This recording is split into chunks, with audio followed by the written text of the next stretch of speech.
ሙሴ ጸሊምስ የምትሉ ከሆነ ሙሴ ጸሊም ትላንትና የስንቱን ድንግልና ያጠፋ ስንት ሰው የገደለ ስንት ሰው ያጠፋ ወንበዴ። ምን ያስፈራናል ክርስቲያኖች? ቤተ ክርስቲያን ውስጥ ሆነ አሁን በጣም የሚፈራ ሰው እኮ በረከተ። አረ ገብተው የሆነ ነገር ነው የሚያደርጉን። ተው፣ አረ ተው። አብዛኞቻችን ቤተ ክርስቲያን ውስጥ ተቀምጠን የማንጸነው ለምን እንደሆነ ታውቃላችሁ? ትላንትናችንን ሰይጣን ሲያስታውሰን ጆሮ ስንሰጠው በጣም ከዛ በኋላ ግን መጮህ ጀመሩ፣ ኡኡ ማለት ጀመሩ። ቁረብ እየተባለ እኔ ለቁርባን ብቁ አይደለሁም እያለ የሚያወራ ሰምታችሁ አታውቁ? ጸልይ እየተባለ እኔ ከእግዚአብሔር ፊት ቆሜ እንዴት እናገራለሁ የሚል ሰው አለ። አሁን እንደዚህ አይነት ሰው የሚመስለው ለሱ ትህትና ነው። እንዲህ አይነቱ ግን ትህትና የለም በመሰረቱ። ልበ አምላክ ቅዱስ ዳዊት መዝሙር 50 ላይ እግዚአብሔርን ስለመበደሉ፣ እግዚአብሔርን ስለማጥፋቱ፣ እግዚአብሔርን ስለማሳዘኑ ምክንያት ጸሎት ያደርጋል። አቤቱ በፊት ክፋትን አደረኩ ይልና፣ እስኪ አንተን ብቻ በሉ እንጂ ብቻ በደልኩ። እስኪ ድገሙት፣ አንተን ብቻ በደልኩ። እስኪ ልብ ብላችሁ ስሙ። ዳዊት እሱን ብቻ ነው የበደለው ወይስ አልበደለም የሚለው እንድትመልሱት።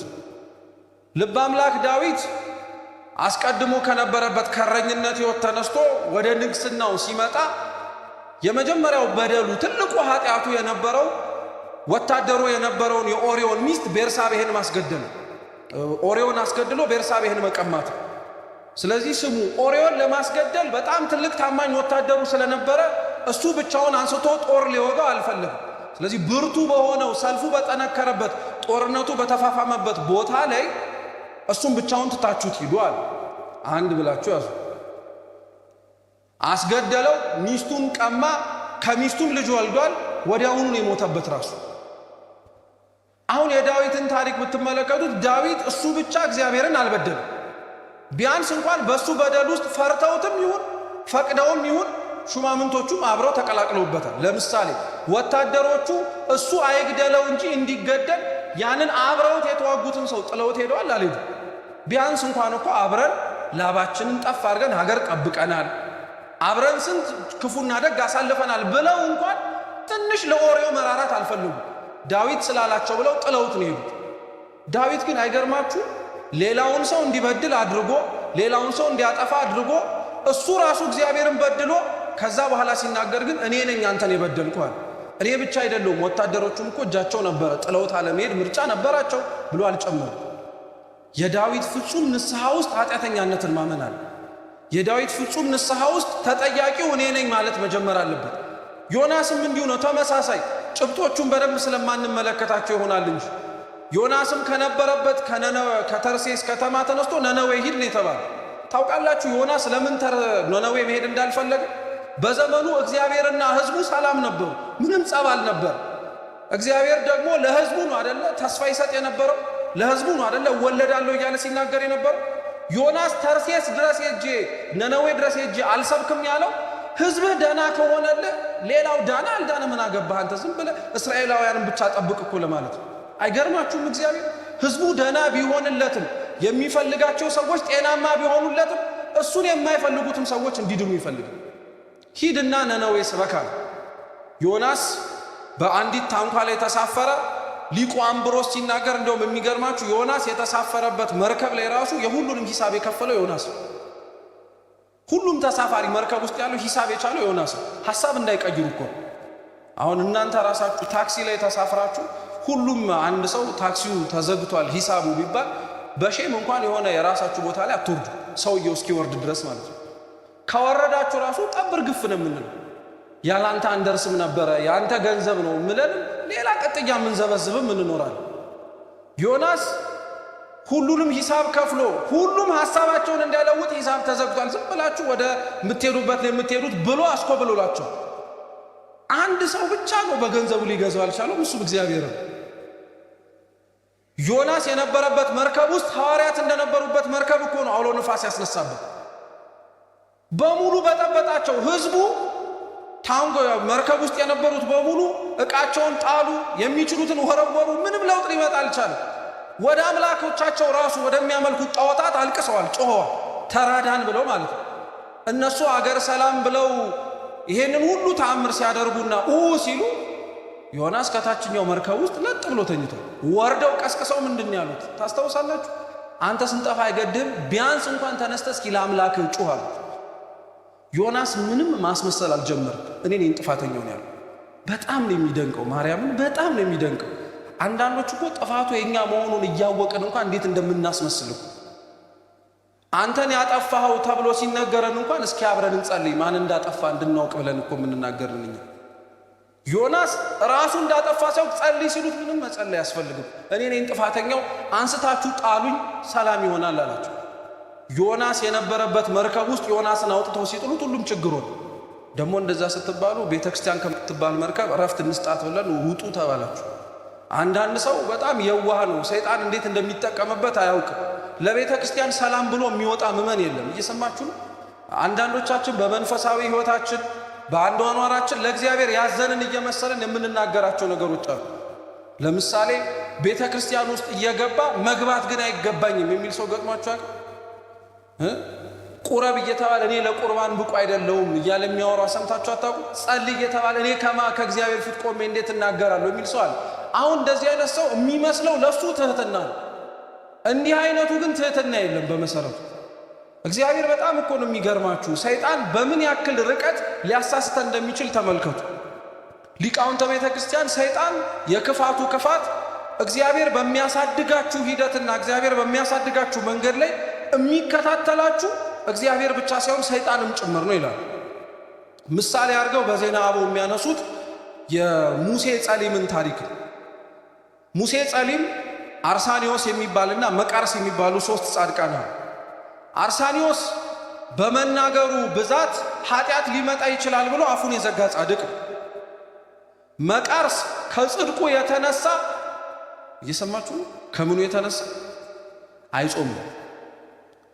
አሁን አለመጾም ደረጃ በጣም መውጣት የሚፈልግ ሰው ካለ ጽድቅ ይጠይቃል። ወደ አለመጾም ደረጃ ራሱ ለመውጣት ከሕግ በላይ ለመሆን ማለት ነው። ለምን መቃርስ የሚገርመው ይበላ የነበረው ቆቅ ነበር፣ በጾም ወቅት እንኳን ማለት ነው። በጾም ወቅት ቆቅ ነው የሚበላው እና እሱን ስራውን፣ ዝናውን፣ ማንነቱን ሰምተው ብዙ ሰዎች ተሰብስበው መጡ እና መቃርስ ያለበት በዓት ገቡና እህል አቅርብልን አሉት። መቃርስ የለመደውን ቆቅ አመጣ። ወቅቱ የጾም ወቅት ነው። ተመለከቱትና በልባቸው ምን ብሎ አሰቡ? አንተም ብሎ ጻድቅ ደግሞ በጾም ወቅት ቆቅ ታቀርብልናል እያሉ ያሙታል በልባቸው። አፋቸው ግን አይ መቃርስ እንዳንተ እንደው ማን ተንከባካቢ እንግዳ አለ እያሉ ይናገራሉ። መቃርስ የልባቸውን ሐሳብ ስላወቀ ወጥ ሆና የተሰራችው ቆቅ ጋር ሄደና እፍ ቢልባት ተነስታ በረረች። መቃርስ እንዲህ አይነቱ ጻድቅ።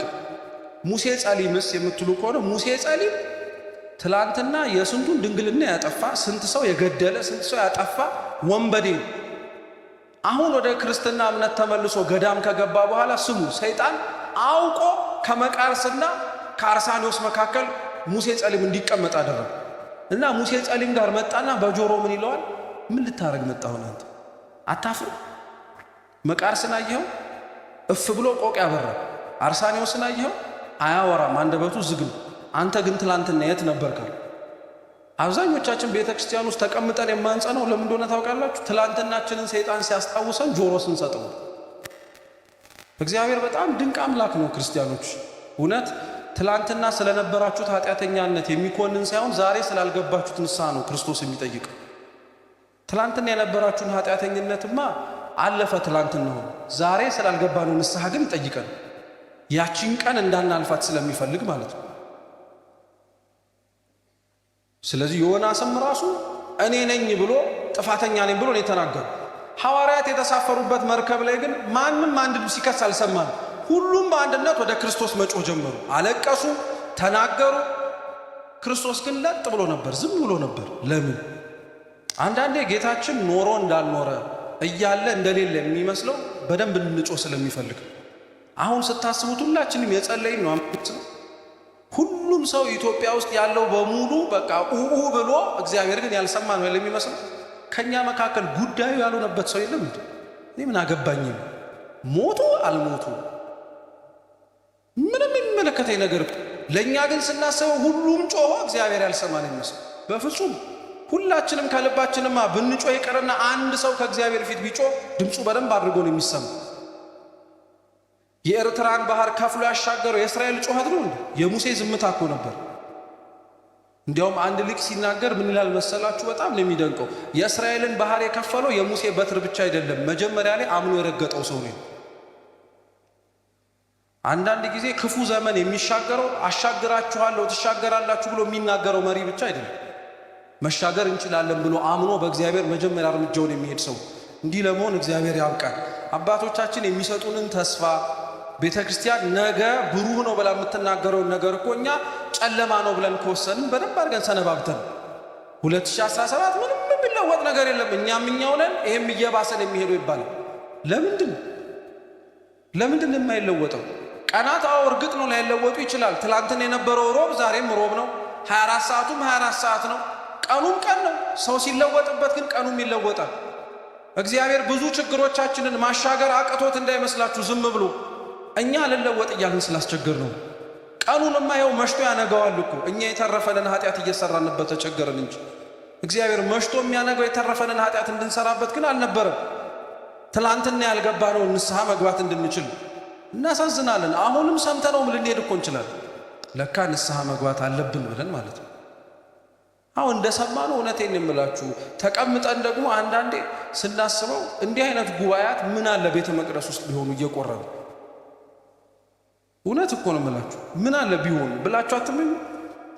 ሁላችንም ተሰብስበን ቆርበን ምንም ቃል እግዚአብሔር ሳንሰማ የምንሄድበት ቃሉን የምንበላበት ማለት ነው፣ ክርስቶስ የምንጠጣበት የሁሌ የሩቅ ናፍቆት እንዳይመስላችሁ። እግዚአብሔር 365 ቀን ቅዳሴ እንዲቀደስ ቤተ ክርስቲያን ውስጥ ያደረገው ሁሌም የሚርበው እንዳለ ስለሚያውቅ ረሃባችንን ህሊናችንን እየዘጋን ድምፅ እንዲጠፋ ስላደረግነው ነው። እኛ ጥፋተኞች ሆኑ።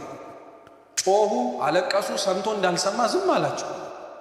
በጣም ከዛ በኋላ ግን መጮህ ጀመሩ፣ ኡኡ ማለት ጀመሩ። የዚህን ጊዜ ላይ ጌታችን ኢየሱስ ክርስቶስ ተነሳ፣ ነቃ።